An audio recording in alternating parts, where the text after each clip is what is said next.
ओम श्री सतगुरुवे नमः। आज जो कार्यक्रम हम आपके सामने लेकर आए हैं उसका नाम है पंचक बाण। ये क्या है पंचक बाण?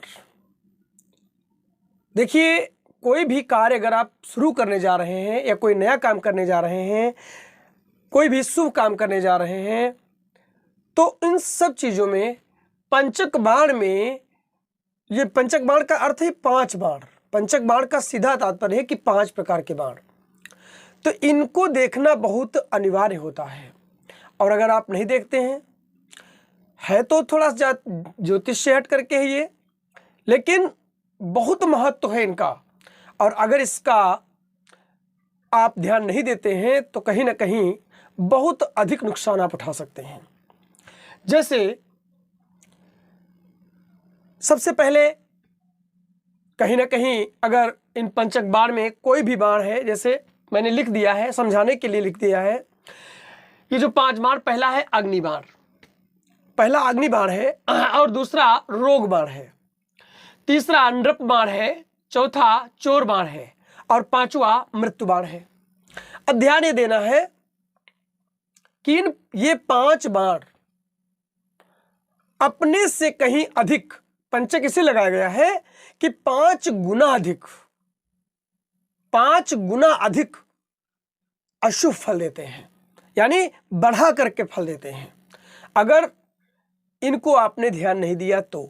जैसे आप मान लीजिए घर बनवाने जा रहे हैं अथवा गृह प्रवेश करवाने जा रहे हैं, तो आप देख लीजिए कहीं उस तिथि में उस समय अग्निबाण तो नहीं है, और अगर अग्निबाण हुआ तो आप जान लीजिए कि गृह निर्माण यानी घर में आग लग सकती है, विध्वंस हो सकता है, बड़ा नुकसान हो सकता है। इसलिए इसका बहुत ज़्यादा ध्यान रखना आवश्यक है, बहुत अधिक ध्यान रखें।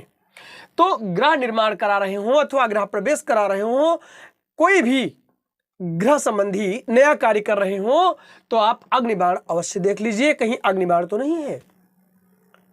दूसरी चीज आ जाता है रोग बाण। उपनयन संस्कार, यज्ञोपवीत संस्कार, इसमें रोग बाण को देखना बहुत ही अनिवार्य होता है। खास करके इस संस्कार में यानी यज्ञोपवीत संस्कार में हमें रोग बाण अवश्य ही देखना चाहिए। अगर इसमें आपने यज्ञोपवीत करा दिया तो निश्चित रूप से सीधी बात है, रोग, ऐसा रोग जो जल्दी जाने का नाम न ले, यानी बड़ा रोग आ सकता है, बड़ा रोग हो सकता है। इसलिए इसका ध्यान रखना भी बहुत जरूरी है। और तीसरा आ जाता है नृप बाण। अब नृप का मतलब राजा, नृप का मतलब राजा, राजतुल्य कोई भी कार्य हो, जैसे सरकारी नौकरी मिल जाना, मैंने लिख दिया है, अथवा कोई भी शासकीय यानी शासक से जुड़ा हुआ कोई व्यवसाय करना, शासकीय कोई भी नौकरी, सर्विस या अन्य कोई कार्य जो शासक से संबंधित यानी सरकार से संबंधित है, उन पर कहीं ज्यादा ध्यान देना।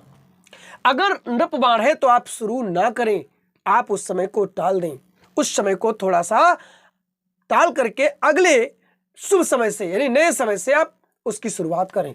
इसका जरूर ध्यान रखें, अन्यथा नृप बाण में आपको दिक्कतें हो सकती है। जैसे नौकरी शुरू की, उस नौकरी में बहुत सारी बाधाएं आ सकती हैं, नौकरी आपकी छूट सकती है, अथवा नौकरी से संबंधित आपकी और भी परेशानियां आ सकती हैं। कोई व्यवसाय कर रहे हैं उसमें घाटा उठा सकते हैं, नुकसान उठा सकते हैं, हानि उठा सकते हैं, अपयश के भागी बन सकते हैं। तो इन सब चीजों का ध्यान रखें।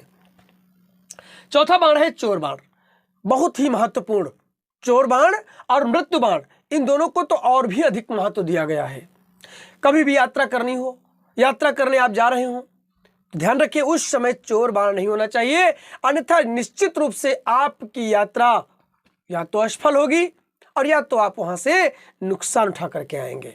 जैसे यात्रा में कोई चीज का चोरी हो जाना, यात्रा में चोर चपेट लग जाना, यात्रा में अन्य सारे विघ्न जो भी होते हैं, कोई भी विघ्न आ सकते हैं, यात्रा आपकी असफल हो सकती है।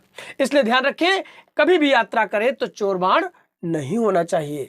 अगली बात, मृत्यु बाण। मृत्यु बाण कहां देखा जाता है? मृत्यु बाण शादी विवाह, जो भी आप लोग किसी ब्राह्मण के पास जाते हैं और शादी विवाह का समय ले लेते हैं, उसमें मृत्यु बाण का देखना बहुत आवश्यक होता है। तो कोई भी मांगलिक कार्य से हो सब में मृत्यु बाण, लेकिन शादी विवाह में विशेष करके मृत्यु बाण अवश्य देखना चाहिए।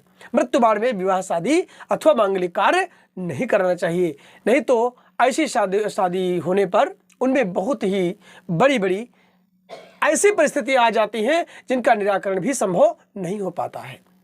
जैसे शादी आप इस समय करा रहे हैं तो शादी का टूट जाना, शादी होने के बाद भी पति पत्नी में बहुत सारे ऐसी स्थितियां बन सकती है जिससे उसका तलाक हो जाना, दूर हो जाना, आपस में ना निपटना, ये बहुत सारी स्थितियां ऐसी मृत्यु बाण के अंतर्गत आ सकती हैं। यहाँ तक कि वर और कन्या में किसी की मृत्यु तक हो सकती है। इसलिए मृत्यु बाण को टाल देना चाहिए मांगलिक कार्य में। तो आज मैंने इस कार्यक्रम में पंचक बाण के बारे में समझाया है और उम्मीद करता हूं पंचक बाण आपकी समझ में आ गया होगा। और इन पांचों यानी पंचक बाण यानी इन पांचों का ध्यान जो मैंने आपको बताया इन कार्यों में रखना अनिवार्य हो। आप अवश्य ध्यान दे करके ही ये कार्य करें, अगर ये बाण है तो ये कार्य ना करें। उम्मीद करता हूं समझ में आ गया होगा। अगला कार्यक्रम हम इससे भी कहीं श्रेष्ठ और भी अच्छे अच्छे कार्यक्रम लेकर आ रहे हैं, आप देखते रहिए। और अगर हो सके तो ये जानकारी जो हम आप तक पहुंचा रहे हैं किसी का नुकसान ना हो, इसके लिए आप हमारे कार्यक्रम अपने मित्रों तक, अपने परिवार में, अपने लोगों तक शेयर भी करते रहें, जिससे लोगों तक भी ये बात पहुंच सके। क्योंकि हर बात सभी ना बताते हैं और ना ही आप तक पहुंच पाती है। हम चाहते हैं कि मेरे माध्यम से आप तक वो सभी बातें पहुंचे जो बहुत ही आवश्यक और अनिवार्य हैं। कहीं ना कहीं आपको एक नई चीज जरूर मिलती होगी। चलिए आज इतना ही, नमस्कार।